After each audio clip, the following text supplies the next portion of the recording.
ഇടുക്കി വണ്ടിപ്പെരിയാർ ഗാംബ്രിയിൽ ജനവാസ മേഖലയിൽ ഇറങ്ങിയ കടുവയെ കണ്ടെത്താൻ വനം വകുപ്പ് ശ്രമം തുടരുന്നു. ഇന്നലെ കണ്ട സ്ഥലത്ത് നിന്നും മാറിയെന്നും കടുവയുടെ കാലിന് പരിക്കുണ്ടെന്നും റേഞ്ച് ഓഫീസർ പറഞ്ഞു. പ്രദേശത്ത് നിയന്ത്രണം തുടരുകയാണ്.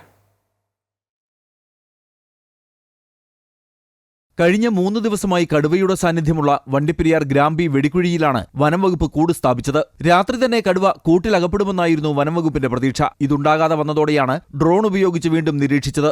എന്നാൽ കടുവയെ കണ്ടെത്താൻ വനംവകുപ്പിന് ഇനിയും കഴിഞ്ഞിട്ടില്ല. സ്കൂളും വീടുകളും ഉള്ളതിനാൽ പ്രദേശത്ത് നിയന്ത്രണങ്ങളും ഏർപ്പെടുത്തിയിട്ടുണ്ട്. നിരീക്ഷണത്തിന് പ്രത്യേക സംഘത്തെയും നിയോഗിച്ചു. കാലിന് പരിക്കുള്ളതിനാൽ കടുവ അധിക ദൂരം സഞ്ചരിക്കാൻ സാധ്യതയില്ലെന്നാണ് വനംവകുപ്പ് ഉദ്യോഗസ്ഥരുടെ നിഗമനം. കംപ്ലീറ്റ് ഈ ഒരു ഏരിയ, അതായത് ഈ ഒരു റോഡും സ്കൂളിലേക്കുള്ള വഴികളും എല്ലാം നമ്മൾ കംപ്ലീറ്റ് ആയിട്ട് ബ്ലോക്ക് ചെയ്തിട്ടുണ്ട്. ആൾക്കാർക്ക് വേറെ റൂട്ടെല്ലാം പറഞ്ഞു കൊടുത്തിട്ടുണ്ട്.